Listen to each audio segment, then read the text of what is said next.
Buenas tardes y hoy vamos a tratar el abordaje del paciente con hipotiroidismo. Mi nombre es Joel Alves y soy el coordinador del Departamento de Neofarma Asistencial en el Consejo General de Colegios Farmacéuticos. Hoy pues, me acompañan tres formadoras colegiales: Carmen, del Colegio de Huesca; Beatriz, del Colegio de Cantabria; y Cristina, del Colegio de Navarra. Y está en representación de otro equipo de compañeros que han tratado este abordaje del paciente con hipotiroidismo. Y para comenzar a hablar del hipotiroidismo, siempre tenemos que hablar un poquito de la glándula tiroidea. Pues la tiroides es una glándula que se encuentra en la parte anterior del cuello y que produce las hormonas tiroideas, que llegan a través de la sangre a los diferentes tejidos y regulando nuestra energía y metabolismo. Es importante destacar dos hormonas tiroideas fundamentales. Pues la primera es la tetrayiodotironina, que es la forma inactiva y también denominada tiroxina o T4, y la triiodotironina, que es la T3 y es la forma activa, que es 4 veces más potente que la tetrayiodotironina. También hay que destacar que tiene un papel fundamental en regular el metabolismo de las proteínas, hidratos de carbono y los lípidos. También en la glándula tiroidea se agregan otro tipo de hormonas como la calcitonina, que es esencial en la regulación del metabolismo del calcio. A nivel de las principales enfermedades con relación a la glándula tiroidea, hay que destacar o que bien cursan con un hipotiroidismo o con un hipertiroidismo. En cambio, también hay otras patologías como el bocio, que es un agravamiento del cáncer debido a un agravamiento del tiroides debido a la deficiencia de yodo, y el cáncer. Estas patologías pueden cursar con un hipotiroidismo o un hipertiroidismo. En el caso de las patologías tiroides que cursan con un hipotiroidismo, hay que destacar la tiroiditis, como la tiroiditis crónica autoinmune, que es la principal causa de hipotiroidismo en nuestro país, y que también se pueden deber a la medicación o, por ejemplo, haber sido tratado con radioterapia. En el caso del hipotiroidismo hay que destacar la enfermedad de Graves, la aparición de nódulos o la tiroiditis de Riedel. A nivel de prevalencia, destacar principalmente que es mucho más común en mujeres que en hombres, más o menos en una relación de 20 mujeres por cada hombre que padece hipotiroidismo.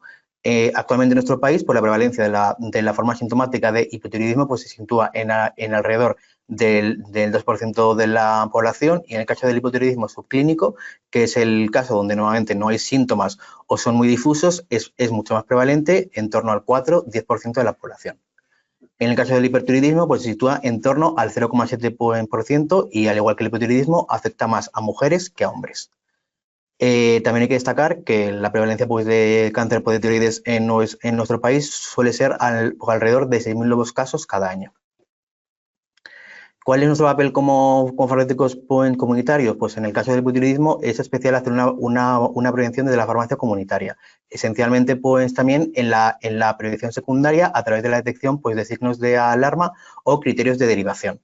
Es decir, ver si algún paciente puede tener algún síntoma que nos haga sospechar de ese hipotiroidismo para acabar derivando al médico de familia. También es importante en el caso de los pacientes ya diagnosticados y que tengan un tratamiento con levotiroxina, la detección de posibles interacciones o medicamentos contraindicados.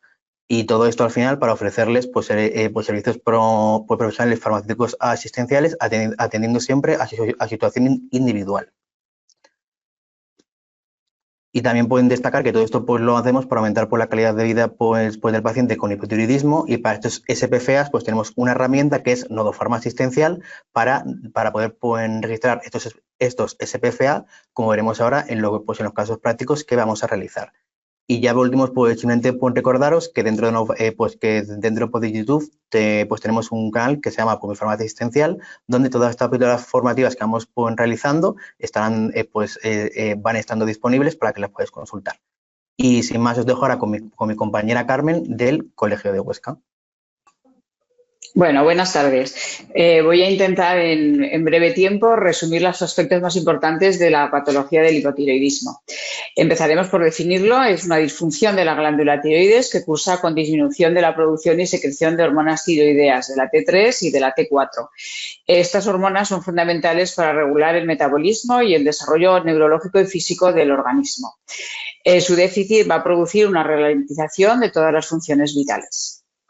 La glándula tiroides forma parte del eje hipotálamo-hipófisis-tiroides y a partir de estímulo de la secreción de la hormona TRH desde el hipotálamo se estimula la hipófisis para que produzca TSH y esta TSH al incidir sobre el tejido tiroideo favorece la secreción de las hormonas T3 y T4.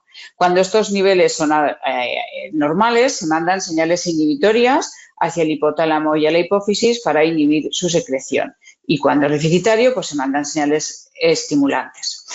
Respecto a este eje hipotálamo-hipófisis glándula tiroidea, podremos ver que el hipotiroidismo puede ser de tres tipos. El primario, que supone el 95% de los casos. En este tipo de hipotiroidismo, la afectación se produce en el tejido de la propia glándula tiroides. En el caso del secundario, el problema se encuentra en el tejido de la hipófisis, produciéndose una disminución de la hormona TSH. Y en el caso del hipotiroidismo terciario, la afectación se produce en el tejido del hipotálamo con una disminución de la TRH. En estos dos últimos tipos de hipotiroidismo suponen el 5%. Bueno, las causas que generan hipotiroidismo las vamos a diferenciar según el tipo de hipotiroidismo. En el caso del primario, la principal causa es la tiroiditis crónica de Hashimoto, que es una enfermedad autoinmune y es la mayoritaria en las áreas no deficitarias en yodo y en los niños. También puede producirse debido a una acción iatrogénica, o bien por radiación de yodo radiactivo, o bien por otros medicamentos como puede ser el litio, yodo, amiodarona, los propios antitiroideos.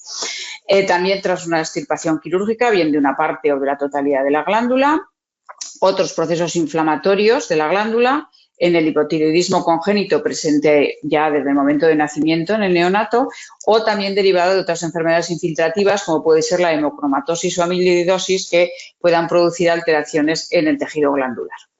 En el caso del hipotiroidismo secundario, las causas principales pueden ser el adenoma hipofisario o necrosis o traumatismo del tejido hipofisario. Y en el caso del hipotiroidismo terciario, el problema es una deficiencia de secreción de la hormona TRH. Los factores de riesgo que predisponen al hipotiroidismo son varios, pero van ligados mayoritariamente al sexo femenino. Es más prevalente en este sexo. A partir de la edad de los 60 años también se incrementa el riesgo. Cuando la paciente tiene antecedentes familiares de enfermedad tiroidea, pacientes con enfermedades autoinmunes, pacientes sometidos a tratamientos con yodo radiactivo, medicamentos antitiroideos o sometidos a radioterapia, tiroidectomía y también el embarazo es un efecto, favorece el hipotiroidismo. En cuanto a los síntomas y signos que vamos a observar en estos pacientes, vamos a ver en general que se produce un enlentecimiento de los procesos metabólicos. Entonces, los pacientes nos van a relatar los síntomas, lo que ellos notan y manifiestan, y es cansancio, intolerancia al frío, estreñimiento, problemas en la menstruación, tendencia a la somnolencia, un ligero aumento de peso, alteraciones en la memoria. Y en cuanto a signos que podemos medir más clínicamente de manera más objetiva, pues observaremos bradicardia, piel seca, voz ronca, movimientos lentos, hiporreflexia y lentitud en el pensamiento y en las respuestas. Cuando los síntomas que en la edad pediátrica son un poquito diferentes. En el caso del neonato observaremos ictericia, llanto ronco, distensión abdominal, hipotermia, letargia y problemas con la alimentación. Si esto se mantiene sin tratamiento y va avanzando, observaremos el cuadro que conocemos como cretinismo, en el que veremos un niño de talla baja, de rasgos toscos y con un cierto retraso mental y físico. Cuando el hipotiroidismo aparece ya en niños, también se van a observar estos retrasos en el crecimiento tanto lineal como mental y en la maduración sexual. Es muy importante, por tanto, realizar un diagnóstico precoz e iniciar prontamente un tratamiento. Entonces, el diagnóstico se basa en dos pilares, uno es el examen físico y otro unas determinaciones a nivel de laboratorio. Fundamentalmente se miran los niveles de TSH, que en todos los casos de hipotiroidismo primario se van a encontrar elevados, y luego se hace también detección de los niveles de hormona tiroidea. La T4 generalmente aparece disminuida, mientras que la T3, los niveles a veces, habiendo hipotiroidismo, son casi próximos a la normalidad, con que favorecen menos el diagnóstico. En casos de hipotiroidismo subclínico, a todos los pasos anteriores habría que añadir pruebas complementarias para ayudar a ese diagnóstico y sería pues, el nivel de anticuerpos antitiroideos o realizar una ecografía o gammagrafía tiroidea. El tratamiento del hipotiroidismo busca como objetivo restaurar ese déficit hormonal volviendo a normalizar esos niveles de T4, a la vez que también normaliza los niveles de TSH. Y de esta manera, pues conseguir revertir esas manifestaciones clínicas y bioquímicas. El tratamiento del hipotiroidismo, debido a que es una hipofunción de la glándula y una disminución de estas hormonas, consiste en la administración por vía oral de la levotiroxina, que es una hormona sintética idéntica a la T4. La levotiroxina, para tener una buena absorción, debe administrarse en ayunas y se toma en una toma al día, con lo cual conviene tomarla como una media hora antes del desayuno. Se pueden tragar los comprimidos enteros con agua o, en caso de problemas de deglución, se podrían disgregar con un poquito de agua. En cuanto a la dosificación, se va realizando un ajuste de la dosis de manera individual en cada paciente en función del grado de hipotiroidismo que presenta y de la respuesta y los resultados de laboratorio que vamos a ir observando. La levotiroxina es una sustancia que puede cambiar entre las diferentes especialidades y, por lo tanto, es un medicamento no sustituible. En los pictogramas vemos que se cura en el embarazo, en la lactancia, en niños, en ancianos y que puede partirse. Bueno, como todo tratamiento farmacológico, no está exento de ciertas consideraciones y entonces tendremos que tener en cuenta que la levotiroxina tendremos que tener precaución en enfermedades cardiovasculares, en casos de insuficiencia hipofisaria, en la osteoporosis y en la diabetes. Está contraindicado su uso en el caso de hipertiroidismo, e infarto agudo de miocardio y en la enfermedad de Addison. Y también presenta ciertas interacciones que tendremos que controlar. Por ejemplo, con el uso de anticoagulantes vemos que la levotiroxina puede disminuir el nivel de factores de coagulación, aumentar algo la liberación de anticoagulantes en forma libre y aumentar su acción anticoagulante. En el caso de los antidiabéticos puede ser necesario un ajuste de dosis porque disminuye la acción hipoglucemiante de estos. También puede la levotiroxina disminuir la efectividad de la dioxina y convendría realizar un ajuste de dosis y, por el contrario, los antiácidos pues pueden disminuir la absorción de la levotiroxina. Bueno, desde el grupo de formadores colegiales hemos preparado una serie de materiales para ayudar a los farmacéuticos en la atención a sus pacientes con hipotiroidismo y veis que hay aquí una infografía sobre la dispensación de levotiroxina oral y también un díptico dirigido a informar a los pacientes sobre el hipotiroidismo. Bueno, sin más, os dejo con mi compañera Beatriz de Cantabria. Muchas gracias, Carmen. Pues nada, nosotros ahora vamos a resolver un caso práctico de servicio de dispensación con Odofarma. El caso dice así: Paqui, de 75 años, es una paciente habitual de nuestra farmacia que acude a retirar un medicamento nuevo que le han prescrito porque últimamente se sentía fatigada, había cogido algo de peso y presentaba dolor muscular. Tras realizar unas pruebas le han dicho que tiene hipotiroidismo. Nos pregunta si este nuevo medicamento es mejor tomarlo a la hora de la comida por si le hace daño al estómago. Le pedimos a Paqui que nos preste su tarjeta sanitaria y vemos que tiene prescrito lo siguiente: Sintrom para la fibrilación auricular, lovastatina para esa hipercolesterolemia, levotiroxina sódica, que es el nuevo medicamento para ese problema de salud que le han detectado, que es el hipotiroidismo. ¿Cómo podemos abordar el caso? Bueno, pues lo primero que vamos a hacer es entrar en la plataforma con nuestras credenciales, ¿vale? Una vez dentro, nos iríamos al módulo de dispensación. ¿Por qué? Porque es un medicamento que le ha prescrito el médico y nosotros como farmacéuticos vamos a garantizarle a Paqui ese uso, ¿no?, y conocimiento del mismo. Una vez dentro del módulo de dispensación, nos iríamos a nueva dispensación. Aquí vamos a considerar que Paqui ya es una paciente que está dada de alta en la plataforma, por lo que vamos a identificarla. Para identificarla, bien, la podemos buscar por nombre o apellido o pasar el QR de la tarjeta de Mi Farmacia Asistencial. En el caso de que no nos funcionase el escáner, podríamos introducir los números a mano de la tarjeta, ¿vale? Manualmente.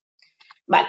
Una vez que ya la hemos identificado, como podéis ver, en la plataforma se plasman pues, los datos personales de Paqui. Es una mujer mayor de 70 años que viene a retirar ella misma su propia medicación.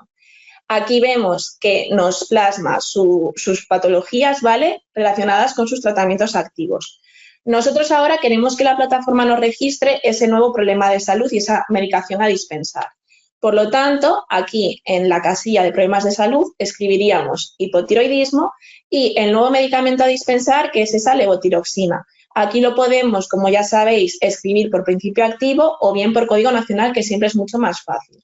Vale, una vez que ya tenemos plasmado los datos de nuestra paciente y con sus problemas de salud y patologías, ¿vale? Y tratamientos activos, nos iríamos a ver lo que nos dice la plataforma, esas 4 alertas que nos da. Aquí es importante comentar que estas alertas se identifican a través de la base de datos de BotPlus y que tenemos que saber interpretarlas. Siempre va a tener más importancia la novedad terapéutica que los tratamientos antiguos. ¿Qué quiere decir esto? Que si nuestra paciente lleva 2 años con un tratamiento y no le ha dado ningún tipo de problemas, entendemos que este paciente está controlado con esa medicación. Entonces, referido a la novedad terapéutica, la plataforma nos dice que tenemos una precaución y 2 interacciones, una verde y una amarilla.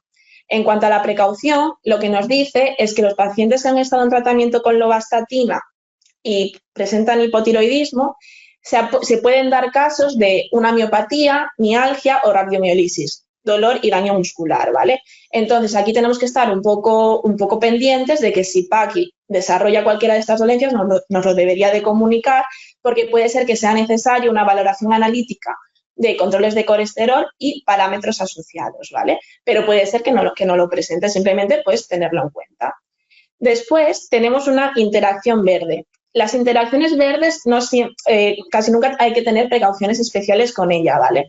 Aquí, si desplegáramos esta interacción, lo que nos diría es que en un estudio en el que se estudiaron a millones de personas, 3 casos aislados que no tuvieron síntomas, 3 casos aislados asintomáticos que presentaban hipotiroidismo, tuvieron una pérdida de control de la hormona tiroxina, ¿vale? Pues se desestabilizó ahí un poco, pero fueron 3 casos aislados entre millones y ya os digo, no presentó ningún síntoma. La que sí que nos interesa o nos llama más la atención es esta interacción amarilla entre el síndrome y la levotiroxina. Esta interacción lo que nos dice es que cuando se administran hormonas tiroideas a enfermos sometidos a terapia con anticoagulante, como es el caso de Paqui con ese síndrome, se debe tener en cuenta la posibilidad de que se produzca potenciación de efecto de estos, como ha dicho mi compañera Carmen, ¿vale? Usualmente, esta interacción de producirse se produce en las primeras 4 semanas, hasta que se estabiliza la medicación. Durante este tiempo se debe vigilar cuidadosamente el INR porque puede ser necesario que se reduzca la dosis del anticoagulante. Vale, en esta interacción vamos a crear incidencia, ¿vale? Cuando creamos la incidencia, vamos a considerar que el problema relacionado con el medicamento va a ser esa interacción con otros medicamentos entre el síndrome y la levotiroxina. Y como reacción no deseada del medicamento, comentaros que tenemos aquí el árbol de decisión que os ayuda siempre a identificarlo, pero que en este caso siempre se rigen por la regla mnemotécnica NES, que es necesidad, efectividad y seguridad. En este caso, siempre que se pueda agravar, el problema de salud va a ser una inseguridad, ¿vale? Y como bien hemos explicado que se puede producir esta potenciación del fármaco, pues sería una inseguridad cuantitativa de la medicación. Una vez dentro de estos dos, entre real y riesgo, es un riesgo, porque nosotros ni siquiera hemos dispensado esta medicación todavía, pero estamos previniendo esta posible reacción adversa. Entonces, nos va a ayudar a prevenirla o por lo menos a estar pendientes de si tenemos que tomar más decisiones a la larga. Vale, esta sería nuestra identificación. ¿Y cómo vamos a intervenir nosotros? Pues vamos a facilitar esa información de forma verbal a nuestro paciente, esa información personalizada del medicamento, en la cual le tenemos que comentar que con este nuevo tratamiento, ya que ella es una paciente que está sometida a tratamiento anticoagulante, se debe tener en cuenta de que se produzca potenciación de estos, ¿vale? Le comentamos que durante el inicio del tratamiento es posible que exista algún desajuste del INR, que como todos sabemos es el tiempo que tarda en coagular la sangre, y por ello le comentamos a Paqui esa necesidad de mantener un control adecuado del mismo, ya sea acudiendo a la farmacia o al médico para su monitorización. Vale, pues una vez que le comentamos esto a Paqui, le daríamos a guardar. Vale, aquí la plataforma nos lleva de nuevo al inicio, ¿vale? Al medicamento a dispensar. La levotiroxina es un medicamento que es de primera dispensación, ¿vale? Es la primera vez que nuestro paciente se lo lleva. Entonces, para garantizar el correcto uso del medicamento, deberíamos realizar este tipo de preguntas. ¿Es la primera vez que lo toma? ¿Conoce para qué sirve? ¿Sabe cuándo y cómo usarlo? ¿Sabe durante cuánto tiempo? ¿Sabe manipularlo y conservarlo? Aquí la plataforma, en función de lo que vosotros le vayáis respondiendo, a la izquierda os va dando la información que necesitáis para darle al paciente. Recordaros que Paqui nos preguntaba que no sabía si tomarlo con o sin alimentos, ¿vale? Entonces, ¿sabe cuándo y cómo usarlo? No. Y aquí la plataforma pues, os dice que la dosis, la levotiroxina se absorbe mejor en ayunas, entonces se recomienda tomarla media hora antes de desayunar, pues con un vaso de agua. En este momento, a mí también me gusta, imaginaros que Paqui, aparte nos dice que también se quiere llevar el Sintrón y la robastatina, ¿vale? Pues tenemos que garantizar también esa seguridad y efectividad de la medicación, porque tenemos que recordar que Paqui es una persona mayor, entonces tenemos que preguntar, bueno, ¿y qué tal te encuentras con el resto de la medicación? ¿Has notado algún efecto adverso? ¿Te sigue siendo efectiva? Y dependiendo de lo que nos comente, pues intervenimos. Pero también, aún así, son personas mayores que siempre es conveniente recordarle cómo se tiene que tomar la medicación, porque ya sabéis que suelen tener muchos olvidos. Entonces, le podríamos indicar aquí, pues acuérdate que la lovastatina se aconseja tomar en la cena con alimentos y el Sintrón es independiente con o sin alimentos, pero lo importante es que te lo tomes siempre a la misma hora, ¿vale? Y le seguimos pues dando ese recordatorio. Vale, pues una vez que lo tenemos, finalizaríamos el caso y ahora os dejo con mi compañera Cristina del Colegio de Farmacéuticos de Navarra, que os va a resolver un caso de servicio de indicación farmacéutica. Muy bien, muchas gracias, Bea. Continuamos con el segundo caso que vamos a abordar hoy. En esta ocasión tenemos a Lucía, paciente de 45 años, diagnosticada de hipotiroidismo en tratamiento con Eutirox 150 microgramos desde hace 3 años. Acude a la farmacia ya que lleva 3 días con síntomas catarrales. Quiere algo que le ayude a aliviar el exceso de secreción mucosa. Al mismo tiempo, nos comenta que en casa tiene cinfamucol carbocisteína solución, de la última vez que su marido tuvo resfriado, y ha empezado a tomarlo hoy mismo, porque no aguantaba más, pero le queda muy poco. ¿Cómo podemos abordar el caso? Vale, entonces, esta vez vamos a realizar el caso en directo. Entonces, accedemos a Nodo Farma Asistencial con nuestras credenciales y clicamos en el módulo del servicio de indicación farmacéutica. Bueno, accedemos a lo que es el módulo de indicación farmacéutica porque es un paciente que acude a la farmacia solicitando algo, un remedio para aliviar ese problema de salud que tiene, ¿vale? Y clicamos en Nueva indicación farmacéutica. Vale. Para acceder a lo que es el panel de la indicación farmacéutica. En este caso, vamos a registrar el paciente como un caso anónimo, ¿vale? Sería una mujer de 45 años, por lo tanto, dejamos por defecto el rango de edad que nos aparece en la plataforma de 30 a 69 años y acude a la farmacia el propio paciente. En este caso, no refiere que esté embarazada ni en periodo de lactancia. Tampoco tiene alergias o intolerancias, ¿vale? Y como problema de salud nos comenta que tiene hipotiroidismo. Vale, lo dejamos ahí y que utiliza el Eutirox, ¿vale? Así que también lo introducimos. En este caso vamos a introducirlo por código nacional, pero que sepáis que también podemos introducirlo por nombre o escaneando el código de barras. Vale.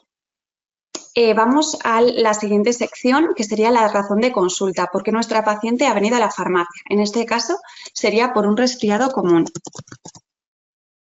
Así que lo ponemos y seleccionando en la flecha, ahora valoraremos, ¿no?, si la duración de ese problema de salud es excesiva y si ha utilizado un tratamiento farmacológico, ¿no?, para aliviarlo.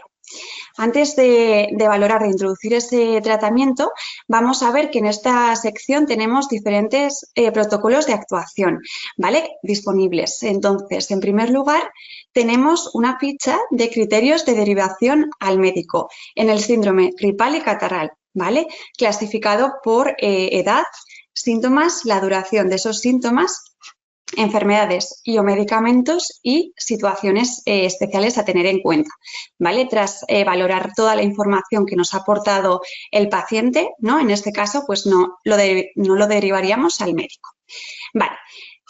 También tenemos disponible una infografía para el paciente, que la vamos a ver a continuación, para síntomas gripales y catarrales. Esta se la podríamos facilitar al paciente, pues un poco acompañando todos esos consejos y recomendaciones que le damos desde la farmacia, ¿no? Pues un poquito explicaría en qué consiste este problema de salud, ¿vale? cuándo el paciente debería acudir al médico, recomendaciones que le podemos aportar desde la farmacia y un poco en específico recomendaciones de actividad física y nutricionales. Vale, ahora sí vamos a introducir ese tratamiento, ese cinfamucol carbocisteína que el paciente no estaba utilizando. Vamos a introducir el código nacional. Y vemos cómo al introducirlo, Nodofarma nos advierte de 2 alertas, así que clicamos en revisar para que, pues bueno, ver un poquito más sobre ellas. Como vemos, hay una precaución de uso de cinfamucol carbocisteína en el hipotiroidismo, ¿vale? Y una reacción adversa de hipotiroidismo descrita con el cinfamucol. Desplegando en esta flecha, vamos a ir al detalle de cada una de esas alertas. Entonces, en primer lugar, en el caso de la precaución de uso, Nodofarma, ¿no? nos informa que la carbocisteína ha dado lugar a casos de hipotiroidismo transitorio en pacientes con función tiroidea comprometida. En caso de agravamiento del hipotiroidismo, deberá evaluarse al paciente. Vale. Y por otro lado tenemos como reacción adversa de tipo endocrinológica y de frecuencia desconocida el hipotiroidismo. En este caso vamos a descartar la reacción adversa ya que justo el paciente acaba de iniciar el tratamiento, entonces nos vamos a centrar en la precaución de uso. Así que para ello vamos a clicar en crear incidencia. Vale, en primer lugar identificaremos ese PRM que hemos encontrado, que es la precaución de uso, así que desplegamos el listado y vamos a buscar la precaución de uso, que la tenemos aquí. Y por otro lado identificaremos el RNM asociado, ese resultado negativo asociado a la medicación, que en este caso estaremos ante una inseguridad no cuantitativa de la medicación, porque la toma de este medicamento podría agravar el problema de salud, ese hipotiroidismo que tiene el paciente. En este caso sería un riesgo de RNM, ¿vale? Porque al final el paciente no nos comenta que su situación ha agravado. Pasaríamos ahora a intervenir. Entonces, en este caso, lo que haremos será facilitar información personalizada del medicamento, ¿vale? IPM, dirigida al paciente y de manera verbal. Aconsejaremos al paciente abandonar el tratamiento que ha iniciado ya que no consideramos que hay otras alternativas terapéuticas con un mejor perfil de seguridad para el paciente. La acepta, ¿vale? Y daríamos a guardar. Vale, volvemos a lo que es el módulo de indicación farmacéutica para proceder a actuar. Entonces, en este caso, consideramos indicar otro tratamiento. En este caso, hemos elegido el Ambroxol Cinfa, por ejemplo, o sea, un mucolítico que no tenga carbocisteína. Así que introducimos su código nacional. Y ya veis cómo al introducir este medicamento se graba la actuación indicar un tratamiento farmacológico que no precise prescripción con IPM, ¿vale? Que sepáis en este punto que si clicamos en recomendaciones, Nodofarma nos genera un listado de diferentes presentaciones para esta patología, ¿vale? Para el resfriado común, como podéis ver aquí, o sea que al final puede ser de gran utilidad. Y a este nuevo tratamiento le vamos a acompañar pues la indicación de medidas higiénico-dietéticas, educación y estilo de vida saludable, que lo podemos reforzar con la infografía que hemos visto antes. ¿Vale? Clicaríamos en finalizar, pero como hemos indicado un nuevo tratamiento farmacológico, vamos a ir al módulo de dispensación, ¿vale? Porque vamos a dispensar ese medicamento y nos tenemos que asegurar que el paciente tenga toda la información. Para ello, como podéis ver, aquí estamos en el panel, en el módulo de dispensación. Si desplegamos aquí en esta flecha, accederemos al procedimiento de dispensación, ¿vale? En este caso sería la primera vez que el paciente va a tomar este medicamento y por ello tendremos que hacer hincapié en la información que tenga el paciente, ¿vale? Si conoce para qué sirve este medicamento, cuándo y cómo usarlo, durante cuánto tiempo y si sabe manipularlo y conservarlo, ¿vale?